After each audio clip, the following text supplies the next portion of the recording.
Olá, povo de Deus, quarta-feira, 6 de setembro de 2023, 22ª semana do Tempo Comum. A nossa reflexão de hoje é a partir de Colossenses 1, de 1 a 8 e Lucas 4, 38, 44. Paulo, apóstolo de Cristo Jesus, por vontade de Deus, e o irmão Timóteo, aos santos e fiéis irmãos em Cristo que estão em Colossos, graça e paz da parte de Deus nosso Pai. Damos graças a Deus, Pai de nosso Senhor Jesus Cristo, sempre rezando por vós, pois ouvimos acerca da vossa fé em Cristo Jesus e do amor que mostrais para com todos os santos, animados pela esperança na posse do céu. Disso já ouvistes falar no Evangelho, cuja palavra de verdade chegou até vós. E como no mundo inteiro, assim também entre vós ela está produzindo frutos, e se desenvolve desde o dia em que ouvistes a graça divina e conhecestes verdadeiramente. Assim aprendestes de Epáfras, nosso estimado companheiro, que é junto de vós um autêntico mensageiro de Cristo. Foi ele quem nos deu notícia sobre o amor que o Espírito suscitou em vós. Colossos era uma pequena cidade da Ásia Menor, distante uns 200 quilômetros de Éfeso e próxima de Hierápolis e Laodiceia. Paulo não a visitou pessoalmente. As comunidades cristãs de Colossas, Hierápolis e Laodiceia foram fundadas por Epáfras, discípulo de Paulo, enquanto este se encontrava em Éfeso. Os cristãos de Colossas eram provenientes do paganismo e costumavam reunir-se nas casas de família, como na de Ninfas e na de Arquipo. A carta aos Colossenses foi escrita na prisão, provavelmente em Éfeso, entre os anos 55 e 57, talvez na mesma ocasião em que foi escrita a carta aos Filipenses. Aliás, as cartas aos Colossenses, Efésios, Filipenses e Filemon são chamadas cartas do cativeiro. Sobre a situação dos colossenses, Paulo foi informado por Epáfras.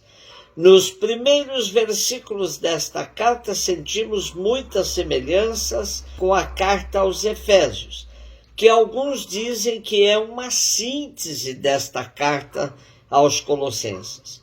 Paulo elogia os cristãos colossenses e os exorta a se manterem firmes no evangelho anunciado a eles por Epáfras, pois havia o perigo de doutrinas estranhas que rondavam essa comunidade.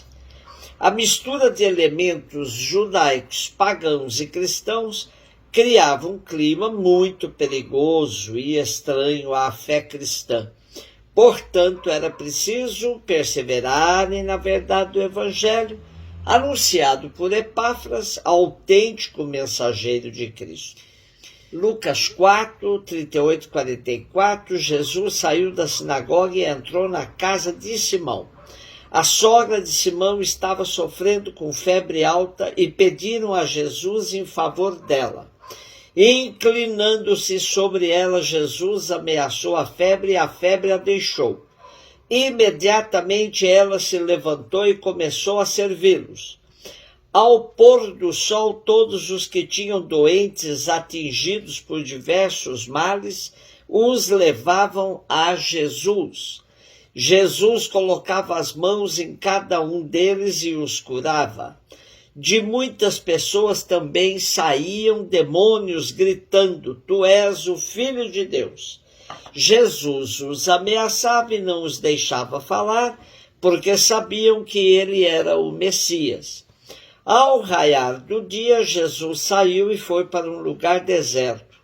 As multidões o procuravam e, indo até ele, tentavam impedi-lo que os deixasse. Mas Jesus disse: Eu devo anunciar a boa nova do reino de Deus também a outras cidades, porque para isso é que eu fui enviado, e pregava nas sinagogas da Judéia. A cena da cura da sogra de Pedro é muito boa para entendermos perspectivas diferentes das narrativas evangélicas. Em Mateus, Jesus apenas toca a mão da enferma e a febre a deixa. Em Marcos, Jesus ajuda a levantar-se da cama. E em Lucas, Jesus inclina-se sobre a enferma e ameaça a febre, e esta deixou a mulher. A febre era entendida como possessão demoníaca, e quem estivesse com febre estaria possuída e em estado impuro. Tocar uma pessoa impura era proibido por lei. Em Mateus, Jesus se contamina com a enferma para curá-la. Em Marcos, o verbo levantar é o mesmo usado em cenas de ressurreição. Jesus não só pega nas mãos da enferma, mas a ressuscita para o trabalho. Em Lucas fica evidente o exorcismo, pois Jesus ameaça a febre da mesma forma que faz com os demônios. Em todas as narrativas, ficar curado para servir é o denominador comum. A sogra de Pedro, uma vez liberta da febre, se pôs a servi-los. Depois da cura da sogra de Pedro, vemos Jesus envolvido com diversas curas e exorcismos. Interessante observar que isso se deu no fim do dia ao pôr do sol. Nossos benzedores e benzedoras populares não gostam de exercer seu ministério de cura depois que o sol se põe. Na verdade, o nosso texto diz ao pôr do sol, passando-nos a impressão de que os enfermos procuravam Jesus antes de o sol se pôr. E mais uma vez vemos que as curas de Jesus serviam como ocasião para a profissão de fé dos demônios que declaravam: Tu és o Filho de Deus.